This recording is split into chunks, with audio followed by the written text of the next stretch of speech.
वहीं हरियाणा मानवाधिकार आयोग के अध्यक्ष एवं पूर्व न्यायाधीश एस.के. मित्तल ने कहा कि हरियाणा मानवाधिकार आयोग एक सक्षम, जवाबदेह और अधिकारी संस्था है जो मानव अधिकारों के लिए प्रतिबद्ध है। एस.के. मित्तल ने यह बात हरियाणा मानव अधिकार आयोग के 10 वर्ष पूरे होने पर प्रेस कॉन्फ्रेंस के दौरान कहा कि मानव के अधिकारों के प्रति जागरूकता फैलाने के लिए आयोग द्वारा जागरूकता कार्यक्रम चलाए जाएंगे। आयोग के अध्यक्ष एवं पूर्व न्यायाधीश एस.के. मित्तल ने बताया कि अक्टूबर 2012 से अक्टूबर 2022 तक आयोग के पास 23,192 शिकायतें दर्ज की गई थी, जिसमें अब तक 22,454 शिकायतों का निपटारा किया जा चुका है। इसके अतिरिक्त आयोग के पास 2017 से 2022 तक आरटीआई के कुल 1,692 आवेदन प्राप्त हुए, जिसमें से 1,689 आवेदनों की सूचना निर्धारित समय के भीतर प्रदान की गई है।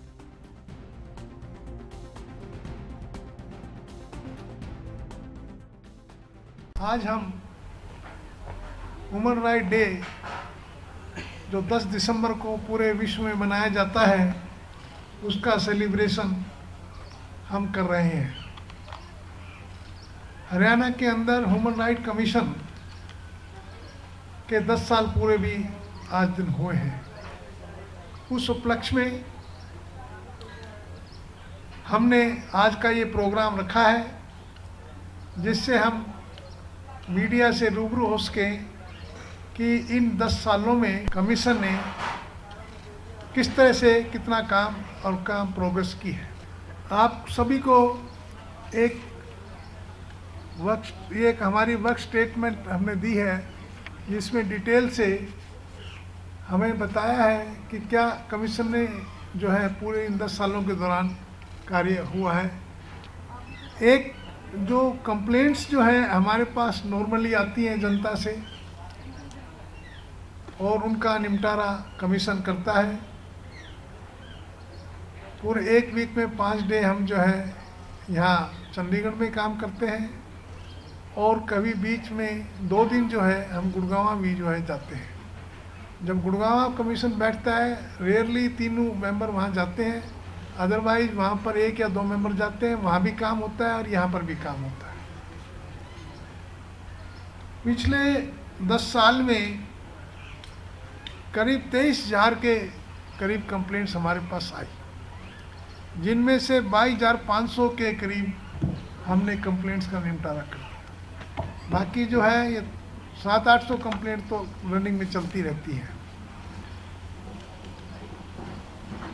हमने कमीशन ने जो सुमोटो कॉग्निजेंस का काम किया है, हमने काफ़ी संख्या में सुमोटो कॉग्निजेंस लिए, और वो ज़्यादातर कॉग्निजेंस आप लोगों के जो पेपर में रिपोर्टिंग हुई उसके बेस पे ही हमने उनको दिए। और काफ़ी हद तक उन सभी इश्यूज़ के अंदर बड़े इंपॉर्टेंट इश्यूज सामने आए, जिसके अंदर जो है कमीशन ने डिसीजन लिया। जहाँ कहीं कंपनसेशन बनता था वहाँ कंपनसेशन भी दिया, और पुलिस के खिलाफ भी एक्शन हुए और डिपार्टमेंट के लोगों के खिलाफ भी एक्शन लिए गए। बहुत से ऐसे एग्जाम्पल हैं जो पेपर में टाइम टू टाइम हमारे जो डिसीजन हुए वो आप लोगों ने रिपोर्ट किए, और उसको काफ़ी जो है सराहा गया कि भी इस एंगल से भी कमीशन जो है कंप्लेंट्स को देखता है। हमने जो कस्टोडियल डेथ है, एक बड़ा इशू रहता है। कस्टोडियल डेथ चाहे जेल के अंदर हो या पुलिस कस्टडी में हो, इनके जो संख्या जो कुछ दिन पे दिन बढ़ती जा रही है, तो उस पर हमने एक कमीशन ने जो है 7 लाख रुपए, 7.5 लाख रुपए और 5 लाख का कंपनसेशन हम देते हैं। हमारे इसी जो उस प्रयास से हरियाणा गवर्नमेंट ने एक पॉलिसी बनाई, जिसमें कस्टोडियल डेथ के बारे में कंपनसेशन की राशि तय की। ये जो पॉलिसी जो है हमारे प्रयासों से बनी, और ये इंडिया में पहला स्टेट है जहाँ पर ऐसी पॉलिसी बनी।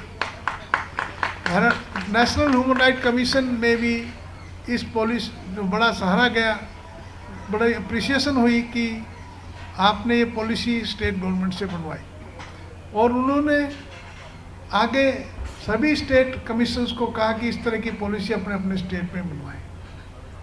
तो ये एक बहुत बड़ी अचीवमेंट हमारी कमीशन की रही।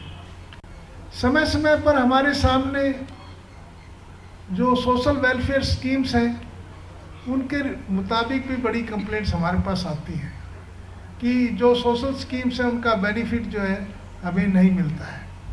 इस बारे में कमीशन जो है बड़ी अरसे मैं ये बताना चाहता हूँ कि जब भी हमारा नोटिस गया तो 90% केसेस में सोशल स्कीम का बेनिफिट उनको रिलीज हो गया। कुछ ही 10% केसों में ऐसा था कि वो एलिजिबल नहीं पाए गए, पर सभी केसों में हमारे पास 1 या 2 डेट में जवाब आ जाते हैं और उन कंप्लेंट्स का निपटारा हो जाता है। बीपीएल स्कीम के अंदर कुछ इस तरह की कंडीशंस थी जिसके तहत जो है उनको क्लेम डिनाई कर देते कि भी एक टेलीविज़न उनके पास था, फ्रिज था या एक स्कूटर था। अब ये फ्रिज, टेलीविज़न और स्कूटर तो आम घरों में होते हैं, पुराने 5-5 हज़ार में मिलते हैं। तो एक ये कह देना कि भी आपके पास फ्रिज है या आपके पास टेलीविज़न है तो आप जो है बीपीएल लिस्ट में कैटेगरी में नहीं फॉल करते। हमने कहा ये क्राइटेरिया ठीक नहीं है। हमने गवर्नमेंट के साथ एक मीटिंग की और उसमें उन्होंने इस क्राइटेरिया को चेंज किया और एक लिमिट बना दी कि 1,80,000 रुपये से ज़्यादा इनकम, कम इनकम है वो सब बीपीएल कैटेगरी में आए। तो उससे भी जो है काफ़ी लोग इसमें कवर हुए और उनको बेनिफिट काफ़ी संख्या में मिल रहा है। दूसरी जो है लेबर वेलफेयर बोर्ड की बड़ी शिकायतें हमारे पास आती हैं।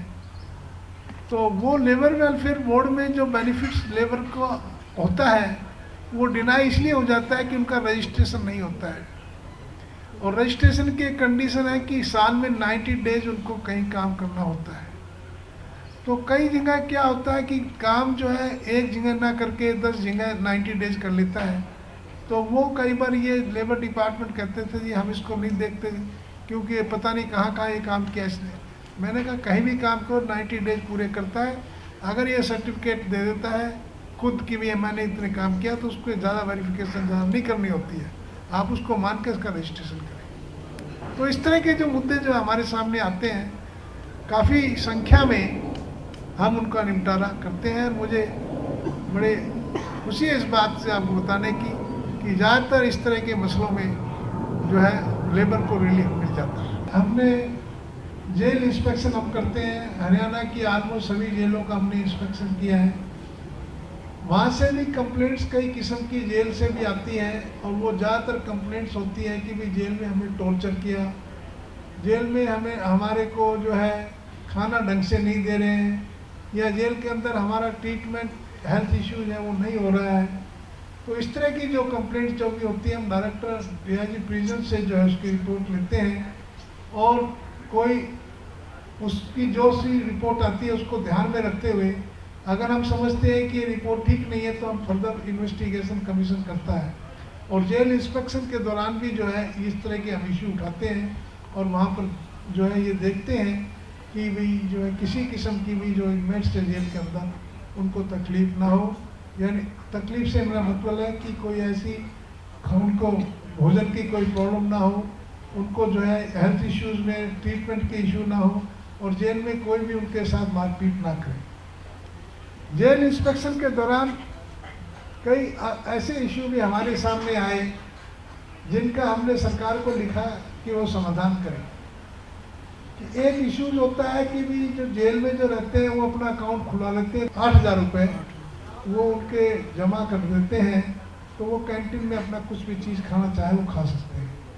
पर कई ऐसे कैदी होते हैं जिनके कोई परिजन नहीं है, कोई जानने वाले नहीं है, तो उनका कोई पैसा जमा कराने वाला नहीं है, परंतु वो जेल में कुछ अर्न करते हैं पैसे। तो हमने उनको कहा जो इनके ये जेल में अर्न करते हैं ये इनके खाते में जमा कराएं और इनको भी कैंटीन से सामान लेने की इजाज़त दी जाए। वो मैटर हमारा अंडर कंसिडरेशन है। होप उन्होंने की कि हम जल्दी इस बारे में एक सर्कुलेशन इशू कर देंगे। तो इस तरह से फंक्शनिंग ह्यूमन राइट कमीशन की चल रही है। गुड़गांव में जो है काफ़ी वहाँ के डिस्ट्रिक्टों के जो लोग हैं उनको नज़दीक पड़ता है तो वहाँ पर कंप्लेंट जो आती है उनका निपटारा हम करते हैं।